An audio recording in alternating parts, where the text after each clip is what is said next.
Hey guys, welcome back to the channel. In today's tutorial, I'm going to walk you through how to record a customer overpayment in Wave. Because yes, sometimes clients pay a little more than they owe. Now let's get started. Firstly, log into your Wave dashboard and then head to the Sales tab. Then you're going to click on Invoices, find the invoice that the customer overpaid on and open it.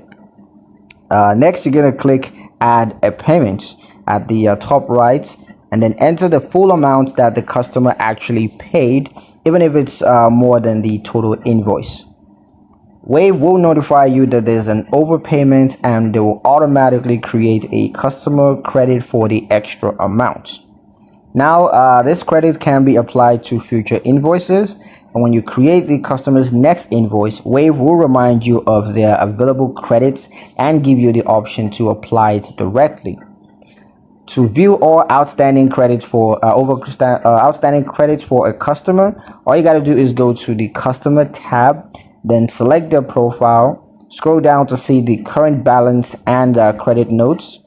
This feature is super useful to keep your records accurate and to give your clients credits for future services without manual tracking.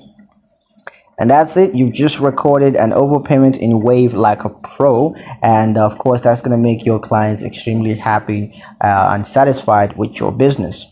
That's pretty much it for the video, guys. Hope you liked it. Hope you found the information here useful enough. If you did, like the video, comment down below, let me know what you thought. Share the video with your friends and subscribe to the channel if you haven't done so already, and I'll see you in the next one.